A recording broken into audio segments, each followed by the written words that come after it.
I don't think she needs to be in this meeting, Connor said without looking at me. It's a strategy session, not a legacy debrief. That was the moment. Not the worst thing he'd said, not by a mile, but the exact moment I knew I was being quietly erased like a smudge on glass. My husband, William, the man who once called me the backbone of the company in his conference speeches, blinked like he hadn't heard it, adjusted his reading glasses, nodded, didn't say a word.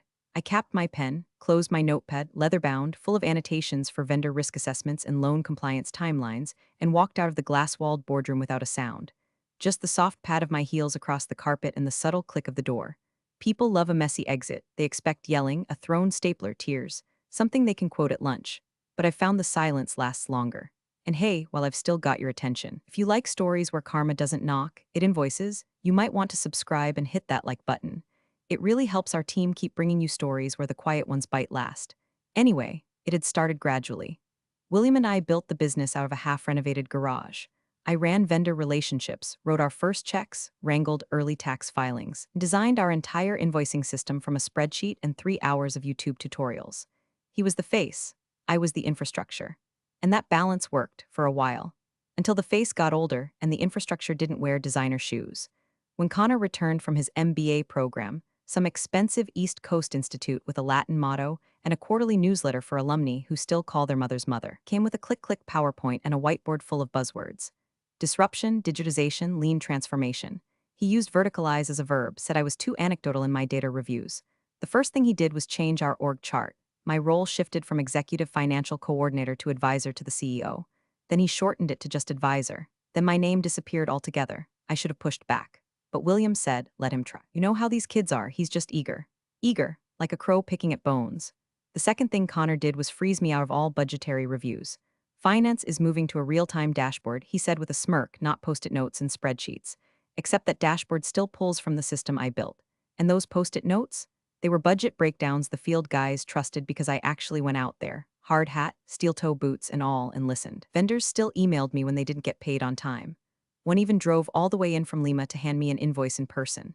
Said, no offense, ma'am, but I don't trust that boy with a roll of quarters. And the bank, oh, the bank. I still had lunch every quarter with Marvin, our original lending officer.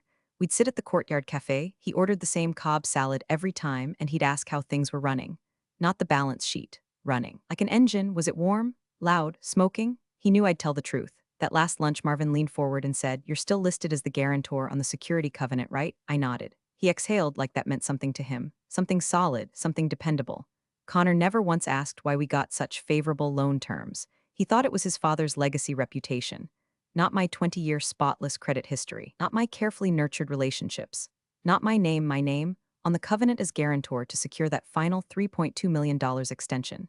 Instead, he laughed about how the old ways are dragging us down and made the staff attend mandatory innovation mindset workshops led by a guy who wore loafers without socks.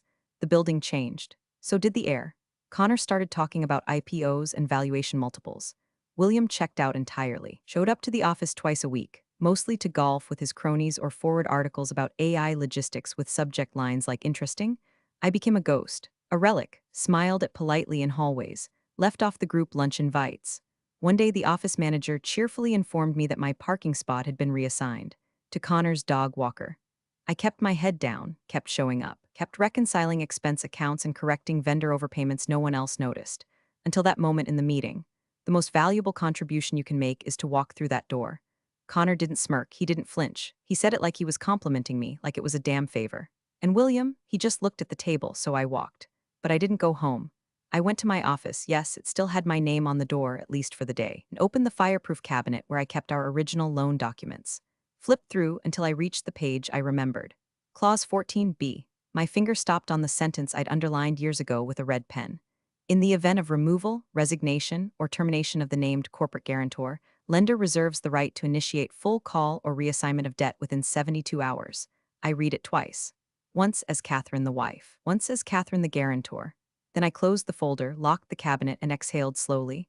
They thought I was gone, but I hadn't even started. The strategy meeting wasn't called so much as declared. Connor had sent a calendar invite titled Q4 Vision Alignment and Change Strategy. Bold font, no agenda, just the assumption that we'd all show up grateful to bask in his glorious MBA enlightenment. I came early, old habit. I liked to sit near the projector in case the tech went sideways, which it often did. Connor showed up 20 minutes late wearing a quarter zip and smugness like cologne. He He brought two consultants I'd never seen before, young, identical beards, matching MacBooks, and that hollow-eyed enthusiasm of men who drink protein shakes for dinner and call it bio-optimizing. William walked in right behind them, looking like he'd been dragged from bed. Hair still damp, collar wrinkled. He gave me a sheepish nod and sat across the table without a word. Connor clicked the remote. The screen flashed with buzzwords so generic I thought it was satire. Agility, disruption, culture shift. One slide said legacy not equal to loyalty. He launched into his sermon about the changing business landscape like he was pitching a startup to venture capitalists. The words came fast, memorized, and practiced. All delivery, zero soul. And while we honor the contributions of our foundational members, he said, eyes darting in my direction, we must recognize when systems and personnel are no longer aligned with scalable growth. The bearded twins nodded like dashboard bobbleheads. I stared at the notepad in front of me. Blank, no numbers to check, no figures to balance. I wasn't there to work, I was there to be paraded out. I think it's time, Connor continued, redefine roles that were formed in a different era. Emotional capital is not the same as operational relevance. I blinked. Emotional capital? He made me sound like an antique rocking chair passed down out of pity. Then he looked at me. Direct, rehearsed, Catherine. The most valuable contribution you can make now is to walk through that door and let us build forward. I waited for William to speak, to blink, to laugh, to clear his throat and say, all right, son, let's not be dramatic. But he didn't. He looked at the legal pad in front of him like it might swallow him whole, scribbled something illegible, avoided my eyes. I felt my breath slow, not quicken, like my body already knew this was coming and had made peace with it before I had. I smoothed the front of my blouse, sky blue cotton silk blend, a gift from William last Christmas when he still remembered what I liked, and pushed back my chair. No speeches, no rebuttals, just the sound of the legs sliding against the floor and the breathless vacuum that followed. I walked out of the conference room, but not out of the building. I went straight to my office, locked the door, and sat down at the cabinet in the far corner. It was an old beast, metal, dented, full of thick manila folders and actual carbon copies. I flipped to the drawer marked Loan Docs 2017, pulled the file, sat at my desk and opened it. Clause 14B was right where I remembered, halfway down page 9. I read it twice, once with my stomach in knots, the second time with a pencil in my hand. In the event of removal, resignation, or termination of the named corporate guarantor, I'd signed it personally. Marvin, our lender, had insisted. Said the bank would approve the extension if I guaranteed the covenant. Said my name meant stability, and stability meant low risk. I remembered the afternoon I signed it. Marvin had bought me lunch, called me the real asset behind this operation. Said the bank liked William, but they trusted me. I underlined the clause. Lender reserves the right to initiate full call or reassignment of debt within 72 hours, 3 days. That's what they had if the bank decided my termination was material. I leaned back in my chair and stared at the ceiling. The HVAC hummed faintly above me, a system I'd fought to upgrade when Connor said it was a low-priority capex. I could hear the muffled chatter from the boardroom, laughter even. The new regime celebrating its first act of control. They thought I was gone, thought I'd vanish like a dry erase memo. But what they fired wasn't just a woman in a blouse. They fired the corporate guarantor, the keystone of their loan agreement. The quiet, unassuming clause keeping the roof from caving in. And now, the countdown had started. I called the bank the next morning. Not Marvin, he'd retired 6 months ago to Florida, took up painting lighthouses or some noble nonsense. I got his replacement, Lexi, young, polite, voice like a guided meditation. Corporate lending, this is Lexi. Hi Lexi, this is Catherine Langford. I'm calling to confirm a change in my status as named guarantor on our 2017 covenant, account ending in 3047. I've been terminated as of yesterday morning. There was a pause, not long but not short either. I could hear her clicking through the file. Okay, one moment. Yes, I do see your name listed as guarantor. You're saying your employment status has changed? I'm no longer with the company, I said, flat, clean. Another pause, longer this time, the kind that goes brittle around the edges. I see, thank you for letting us know. I'll flag this and notify the compliance team. Can I confirm a good number to reach you in case we need further documentation? I gave her my cell. She read it back twice. Then, is there anything else I can help you with today, Mrs. Langford? No, I said, that'll do. Okay, well, thank you for the update. She hung up like someone easing the lid back onto a box full of snakes. That was it. No sirens, no emails, no urgent follow-up. Just the kind of corporate silence that makes people sweat in expensive chairs. I knew what would happen next, or rather what could happen next. Banks don't like uncertainty. They like documents and certainties and 6-digit numbers that behave. The clause I triggered was small, buried, and conditional, but real. And I had the original copy. Not a PDF, not a version control nightmare. The signed, ink on paper original with the notary stamp slightly smudged. I didn't call William. I didn't go back to the office.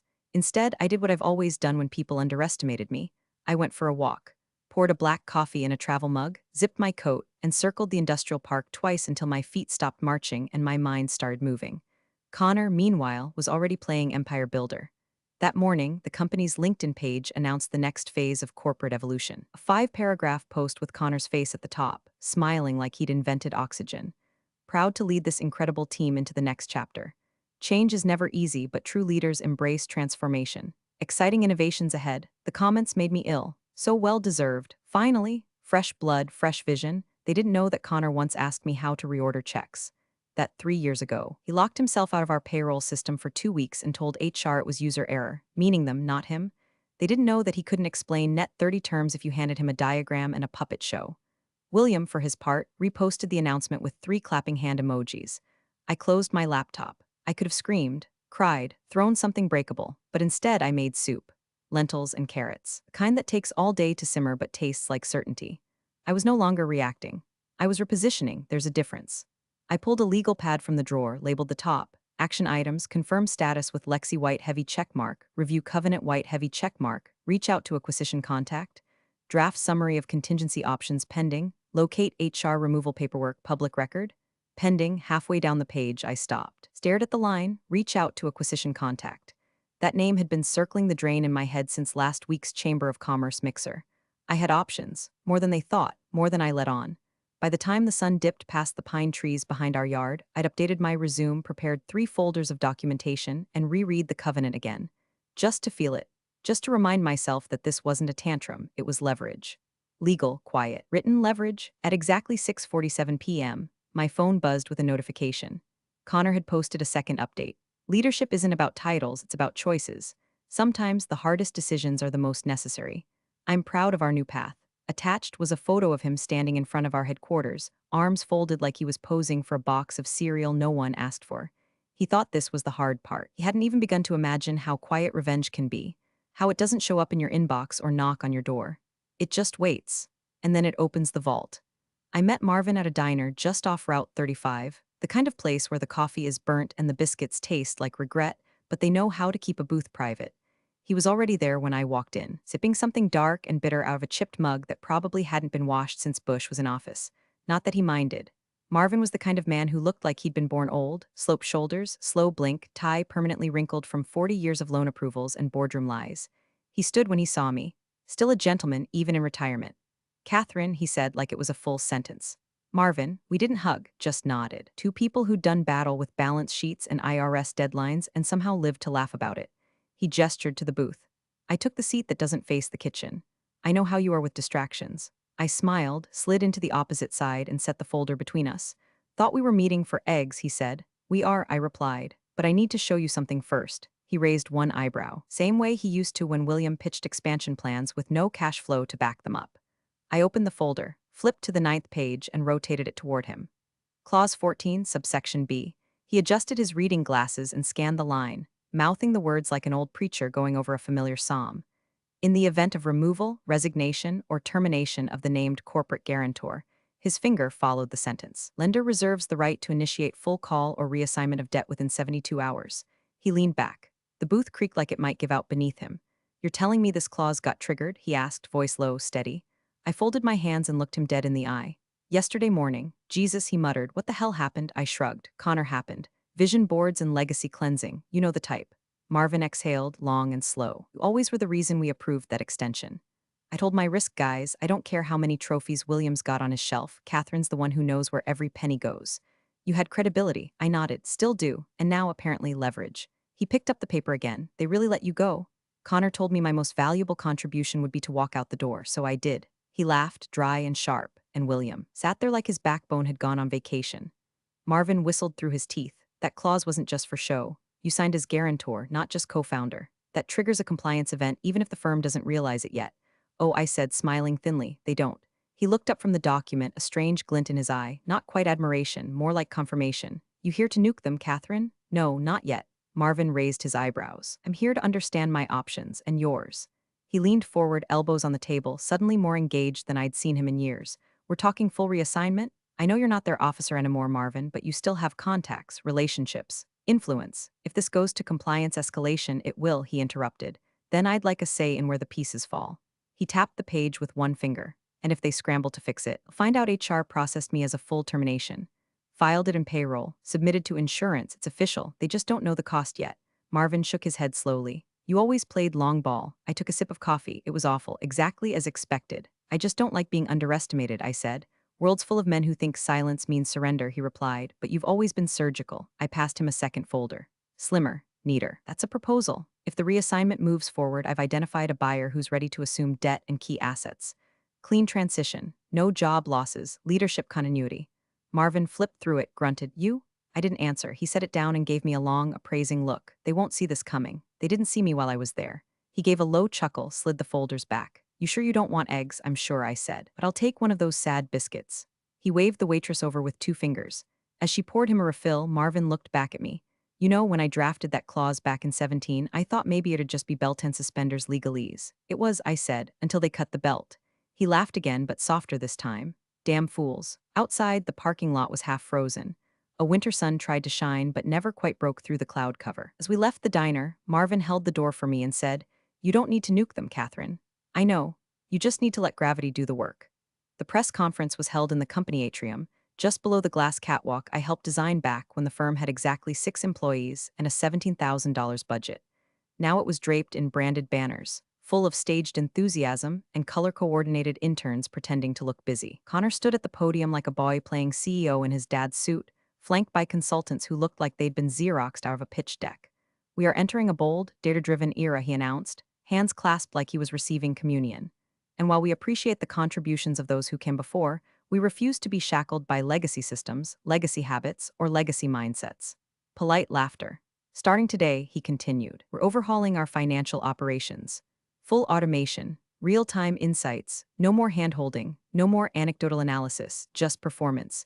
My phone vibrated on the counter beside me. A former team lead texted, Did he just call your entire department anecdotal? I replied, Yes, bless his heart. Connor went on to unveil a shiny new web portal with a flashy dashboard and widgets that looked great in screenshots, but had all the structural integrity of a toddler's block tower. I recognized the interface. It was a third-party platform we test-piloted 2 years ago and dropped when it failed every compliance audit. But now it was back, branded as Vision. William stood beside him, nodding along with a tight-lipped smile, clapping at the right beats. If you didn't know him, you'd think he was proud. I knew better. That look wasn't pride, it was survival. Connor had taken the wheel and William was riding shotgun with a seatbelt full of denial. What neither of them knew, what no one in that entire staged theater of a press event knew, was that HR had botched the paperwork. Badly. Someone in payroll had misfiled the notice of separation. Instead of listing me as resigned or voluntarily stepped down, it marked the checkbox for involuntary termination.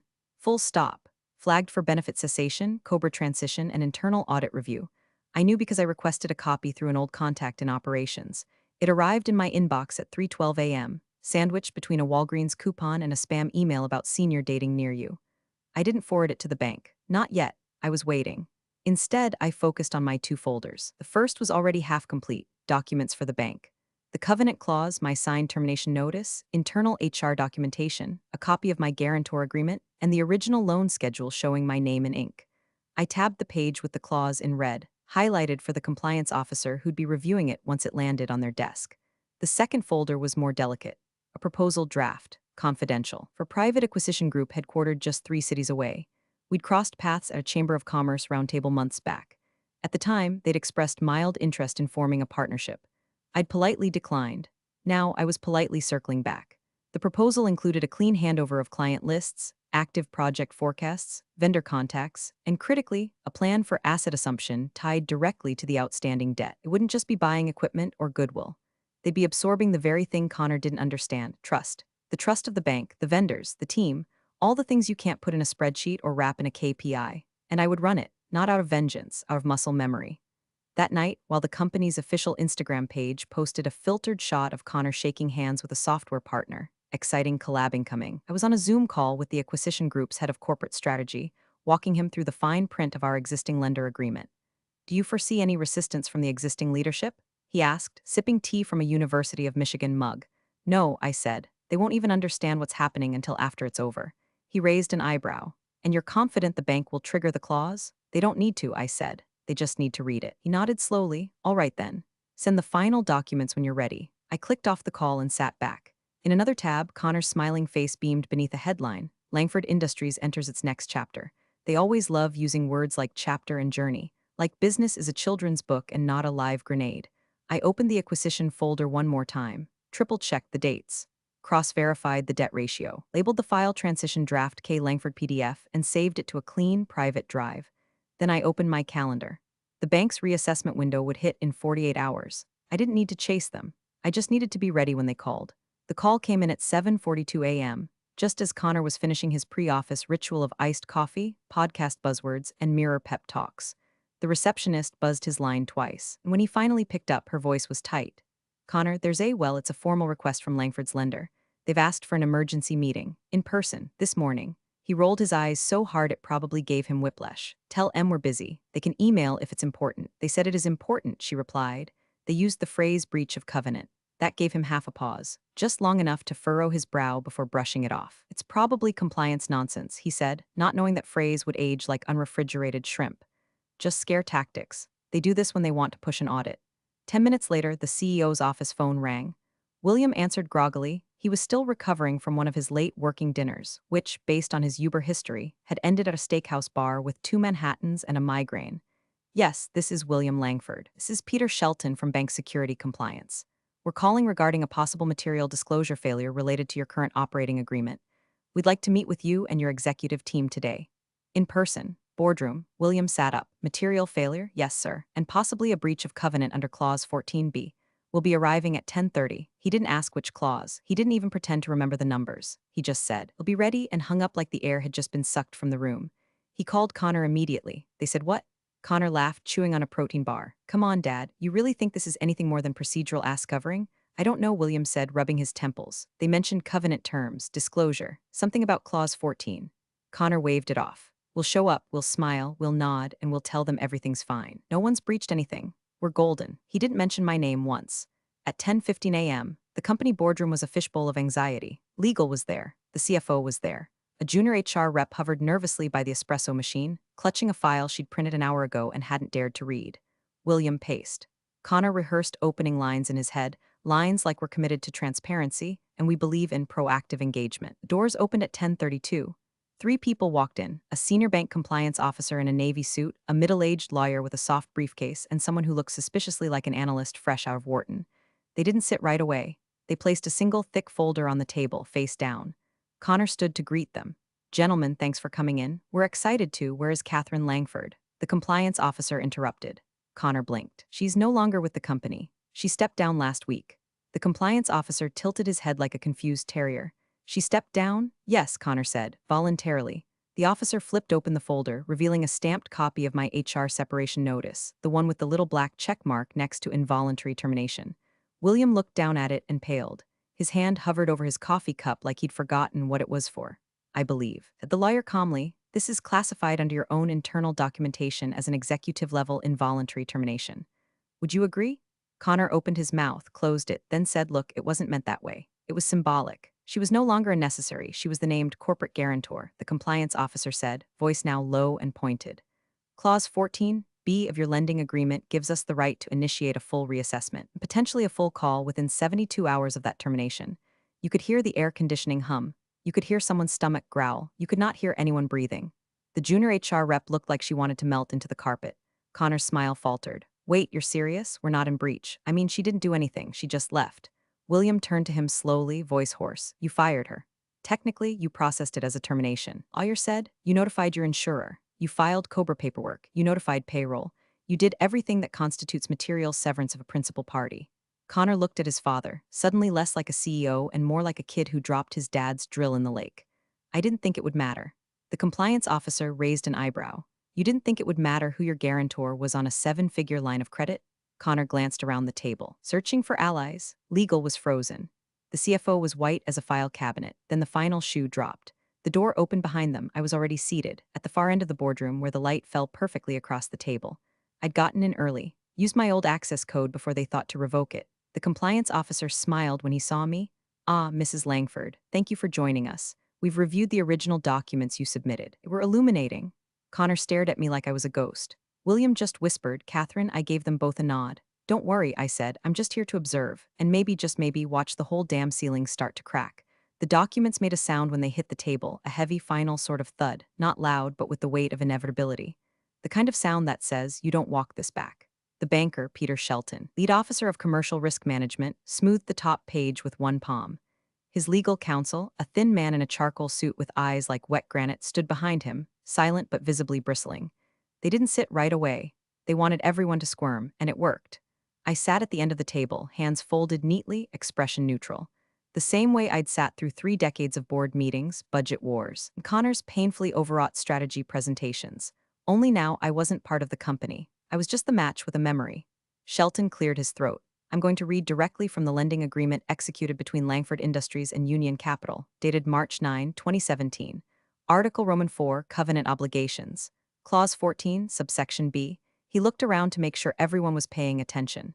They were. In the event of removal, resignation, or termination of the named corporate guarantor, lender reserves the right to initiate full call or reassignment of debt within 72 hours of such action being made official in company documentation, payroll, or legal record.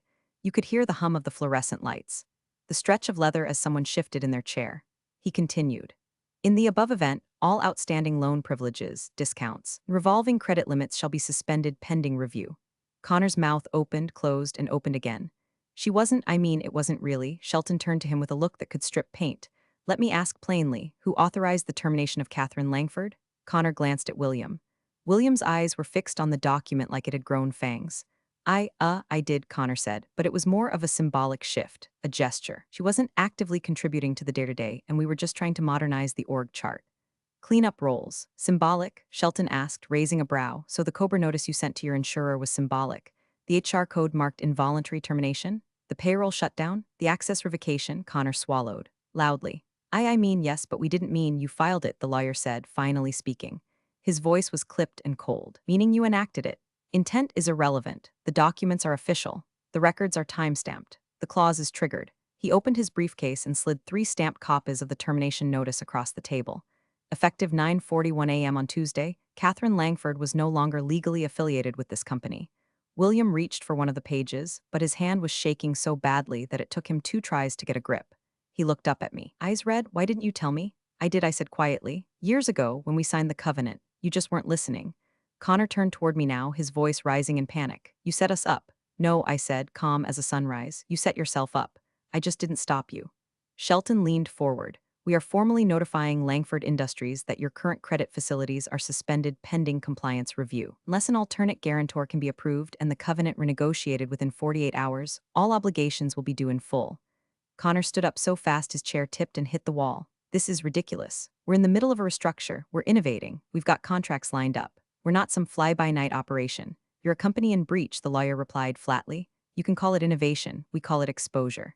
The CFO spoke for the first time. Is there any path forward? Shelton turned toward me. That depends, Mrs. Langford. Do you have any intention of reinstating your guarantor status? I smiled politely. No, I've made other arrangements.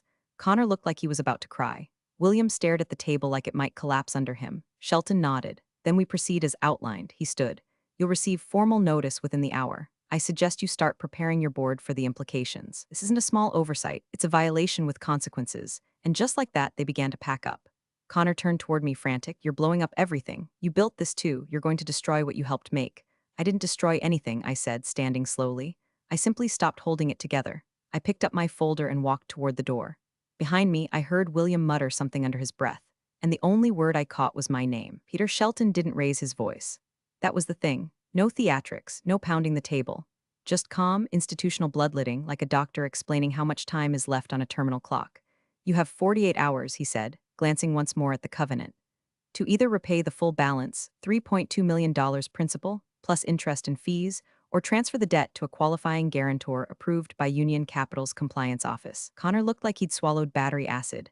That's insane. 48 hours? Shelton didn't even blink, per the terms you signed. William opened his mouth, then closed it again. Whatever was left of his composure had collapsed somewhere around the word breach. Can't we renegotiate? The CFO asked, voice barely above a whisper. You can submit a formal request, Shelton replied. It won't stop the clock. Legal counsel stood beside him, flipping through a pre-printed packet that looked freshly drafted. Pages upon pages of implications, deadlines, collateral evaluations. The boardroom, once Connor's stage, had become a surgical theater, and everyone knew who was holding the scalpel. That's when I opened my folder. One quiet motion. No dramatic flourish, no gotcha smile, just the simple, undeniable rustle of clean paper. "I'd like to offer an alternative," I said. Every head turned. I stepped forward, laid out the documents, and slid them down the table like puzzle pieces they'd never bothered to look for. "This is an asset assumption agreement from a third-party entity, KL Holdings. They've reviewed your current books, evaluated your loan status, and are prepared to assume all active debt obligations from Union Capital, effective immediately." The CFO blinked. You brought a buyer?" "No," I said. "I am the buyer." Connor scoffed, but it was hollow. "You're bluffing. You're not even on the board anymore." "I don't need to be," I replied, still calm. "I'm the named acquirer on this proposal. The offer is real. Terms are pre-approved pending lender confirmation. They're willing to take on the debt and assume operations of the company's key assets." Shelton picked up the packet, scanned, nodded once. "Looks clean. Smart, actually." Connor rounded on me. "This is a setup. You planned this." "I prepared for this," I corrected. "There's a difference." I turned to the board. "I'm not here for revenge. This isn't spite, it's insurance." When I walked out that door, I took nothing with me but the one thing none of you paid attention to: liability. Now I'm offering you a way out. Debt covered, assets preserved, jobs protected, no lawsuits, no default notices. Just transfer and walk. Silence, then murmurs. The board members looked at each other. Two of them leaned in to whisper behind hands. One was already flipping through the proposal I'd handed over. A third, the longest tenured, said quietly, "We should call a vote." Connor's voice pitched. "You're seriously considering this? She's hijacking the company?" Shelton shook his head. "No, she's proposing a legal assumption of financial obligation. It's not a hijacking, it's a rescue." The CFO was sweating now. "What happens if we don't agree?" Shelton turned back to his folder. "The debt becomes callable. Union Capital will begin asset seizure procedures within 72 hours. That includes equipment, vendor contracts, and your IP filings." William finally looked up. "Catherine," he said, broken and tired, "this isn't you." I met his gaze without blinking. "You're right, this isn't me. This is the woman you ignored while she quietly guaranteed your future. The one who signed the papers while you chased headlines. This is the version you stopped listening to." He didn't answer. Connor slumped into his chair like a puppet with a cut string. The room around him had moved on. One board member pulled out their phone.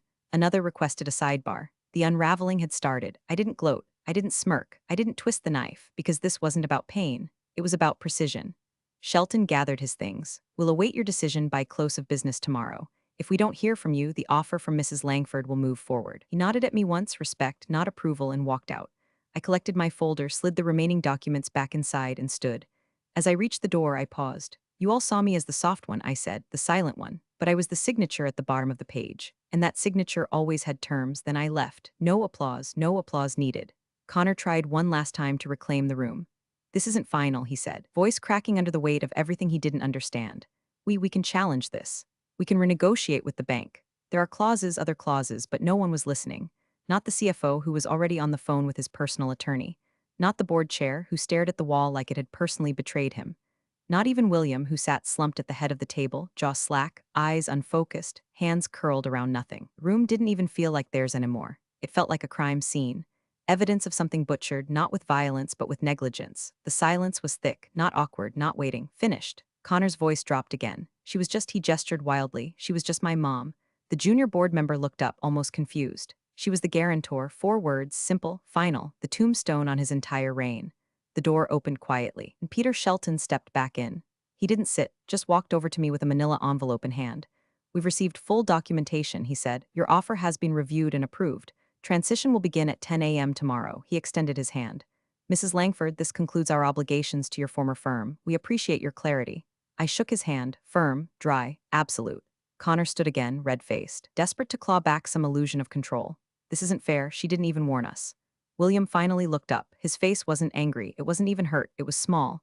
He turned toward me like the weight of a decade had suddenly slammed into his chest. "Why didn't you tell me?" I looked at him, not with anger, not even with pity. Just the kind of quiet disappointment that lingers longer than hate. "I did," I said. "You just weren't listening." I gathered my folder, lighter now, and stepped toward the glass doors. No one stopped me. No one even stood. Outside, the sun had broken through the clouds. Sharp autumn light poured across the sidewalk like an omen, or maybe just timing. As I walked past the front of the building, I paused. Directly across the street, a new office space gleamed. The windows freshly cleaned, the signage mounted just this morning.